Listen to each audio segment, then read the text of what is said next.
Y procedí a ponerme el uniforme de decán, con mis cordones, mi uniforme lleno de galones, de insignias, para hacer un día de trabajo normal. Aproximadamente a las 11 de la mañana me llama el presidente de su despacho y me comunica: comandante, nos vamos a la zona de operaciones. Dentro de 30 minutos estamos saliendo a la zona de operaciones. Y yo estaba ya con cordones, había desarmado todo. ¿Cuál habrá sido mi cara? El presidente me dijo: un momentito, le estoy dando muy poco tiempo, ¿verdad? Sí, presidente, 30 minutos es mucho. Tómese 45 minutos para preparar todo. Esa era la mentalidad del presidente. Me dio 15 minutos más para armar todo lo que había que armar y poder viajar a la zona de operaciones. En este desplazamiento a Cueva de los Tallos. Ahí empezaron los problemas. Una vez que el helicóptero alzó vuelo, inició un vuelo operacional que nos tenía que llevar del aeropuerto del Valor al puesto de vigilancia número 1. Pero este tramo pasaba por toda la frontera compartida con el Ecuador y donde estaban sus tropas. Entonces, con mucha facilidad, nos salvamos probablemente, podían ser derribados los helicópteros. Ese vuelo operacional es un vuelo que es a ras del río, íbamos por el río, a máxima velocidad y haciendo la mayor cantidad de maniobras. Resultado de esto, empezaron los primeros vómitos, los primeros mareos y los primeros estragos que son producto de este tipo de operaciones. Llegamos al PB1, nos dieron 8 soldados de seguridad y iniciamos el desplazamiento hasta este punto, no sé si lo pueden ver aquí, que es Cueva de los Tallos. Esta imagen es para rendir homenaje a nuestro piloto. Gustavo Escudero murió una semana después. Entre el PB1 y Cueva de los Tallos, que fue nuestro destino final, el desplazamiento lo hicimos a pie. Esta es una primera imagen del presidente Fujimori cruzando el primer día, cruzando un curso de agua. No había puentes, no había un soldadito, alguien que lo pusiera sobre sus hombros. El presidente cruzó por sus propios medios, igual que toda la delegación, cruzó el primer curso de agua en esta primera etapa que, como le digo, fue hasta pintoresca, hasta simpática, porque poco más allá de este curso de agua se estableció el primer campamento. Llegada la noche, empezó el bombardeo en la zona. Y recuerdo que los periodistas escuchaban los buses, de los cañones, de los morteros, y estaban más preocupados en saber qué cosa era. Yo soy de la especialidad de artillería, o sea, todo lo que es cañones, obuses, morteros, lo puedo absorber. Era el hombre indicado en ese momento. Decía: ese ha sido un mortero, ese ha sido un obús, pero trataba de mantenerlos relajados porque existía la posibilidad que esa noche nosotros fuéramos el objetivo. Finalmente, no fue así. Este es un segundo día de trabajo. Aquí está el presidente Fujimori. El terreno hacía que nuestras piernas se hundieran hasta las rodillas y de ahí sacar la pierna del barro, los que son de la selva, de acá Charapas, saben cuán difícil es caminar hundiéndose en el lodo o resbalándose o con las picaduras de los insectos que en ese lugar había. Esta es otra imagen de la zona. Y aquí les contaba que nos encontramos en el segundo día con un soldado, un joven de 17 años, que había muerto producto de las balas ecuatorianas. Es a raíz de este encuentro que Fujimori hace la gran promesa. ¿Han visto ustedes esto? No podemos permitir que esto vuelva a suceder. Yo me voy a encargar que esto no vuelva a suceder. Esta expresión, exactamente como la dijo Alberto Fujimori, creo que marca un hito fundamental. Es la promesa que se cumplió el 26 de octubre de 1998. En esta imagen, ya estamos en la segunda noche, pueden ver al presidente no en una suite, no en su habitación en Palacio de Gobierno. Esto es lo que se le conoce como los huecos de zorro. Un hueco de zorro es una instalación que se construye para evitar el fuego del enemigo o ser observado por el enemigo. El presidente acá se instalaba bajo tierra. Y acá están sus zapatos. Estos son los zapatos del presidente de la República, embarrado, mojado, con frío, pero camino a dar el aliento necesario a sus tropas. Para ver en el sitio.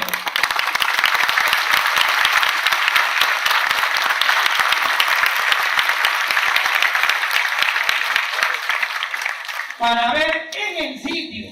No dejarse llevar por los informes o por las llamadas telefónicas o los mensajes de radio. Él en el sitio quería ver cuáles eran los del estado en el que sus tropas combatían, cuál era la verdad de lo que estaba ocurriendo en el Alto Cenepa. La presencia de Alberto Fujimori en la zona de operaciones rápidamente circuló por todo el mundo. El Ecuador esa noche nos amenaza al gobierno peruano y desde Lima nos llega el mensaje. Si Alberto Fujimori estaba en la zona de operaciones al día siguiente, a las 8 de la mañana, el Ecuador no se responsabilizaba por su seguridad. Era una amenaza vedada de atacar a la delegación que estaba encabezada por Alberto Fujimori. En respuesta, el presidente mandó avisarles que cualquier cosa que le pasara a la delegación sería considerada un acto de guerra, lo cual salía de los planes del Ecuador, que como cuando empezamos les conté, su estrategia era mantener el conflicto focalizado. Abrir el teatro de guerra implicaba recursos que el Ecuador no tenía y no podía sostener un esfuerzo de guerra tan grande.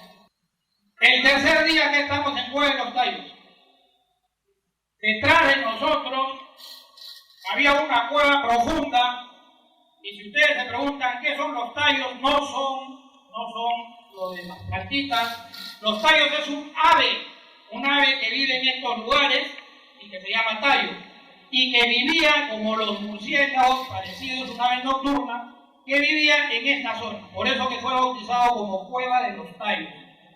Hasta aquí todo estaba bien, aunque no lo crean, este soy yo. Miren lo que ha hecho el antifujimorismo, lo que me he convertido. Llegó el día 24 y empezamos, después de haber estado en Cueva de los Tallos, de haber izado la bandera, haber cantado el himno, saludado a las tropas, haber levantado la moral, empezamos el retorno.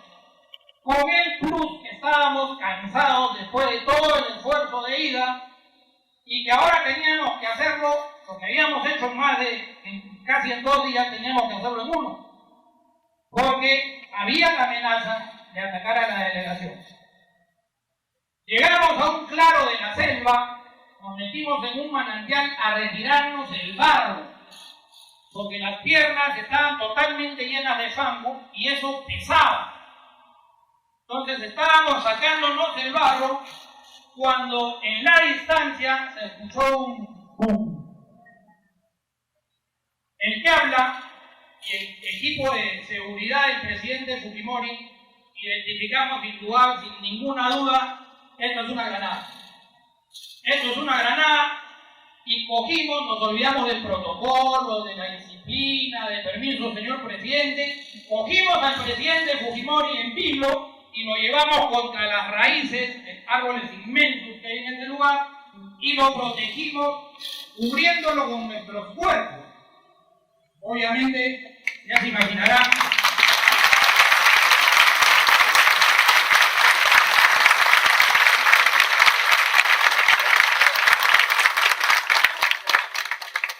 Ya se imaginarán, estando en barro, el presidente abajo y 4 cuerpos sobre él, ¿no? O sea, el presidente hubo que sacarlo, pero totalmente embarrado.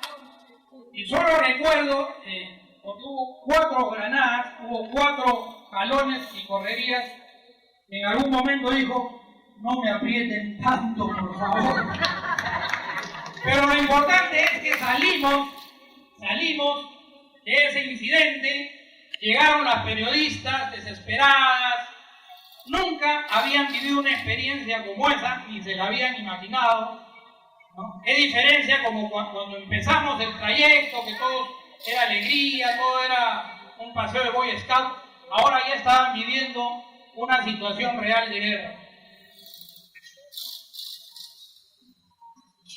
Finalmente llegamos al PB1, nuevamente al PB1, pernoctamos nuevamente en la zona y en la mañana siguiente un helicóptero nos llevó de regreso, un avión, el avión presidencial, salimos del PB1 del Valor a Lima y con la alegría de haber cumplido la misión y sorprendidos porque una persona como el presidente Fujimori había ido y vuelto de una sola operación en un terreno terrible, con un clima terrible, solamente para decir, hasta aquí llega el Perú, yo soy presidente de la República, mi presencia aquí dice que esto es el Perú.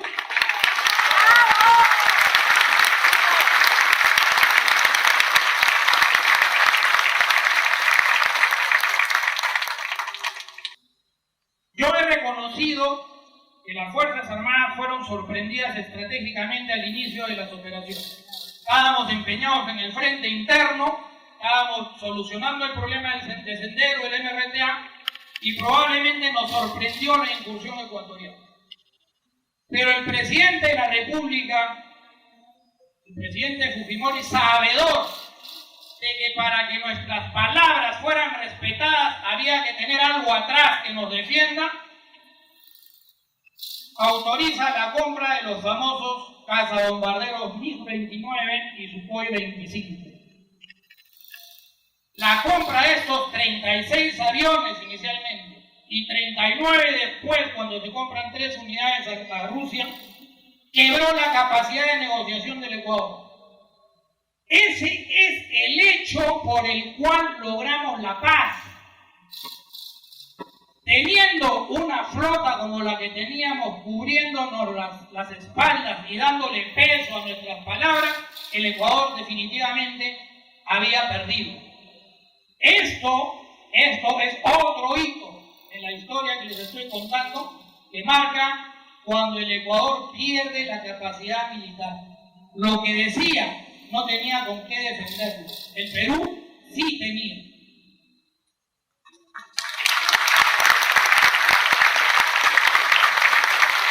Estos son los instantes subsistentes, ya Jorge habló sobre el tema, los 3 puntos en los cuales no se ponían de acuerdo peruanos ecuatorianos, nos fuimos a un peritaje, lo que opinaron los peritos no fue aceptado por el Ecuador, entonces nos encontramos con que la guerra era inminente.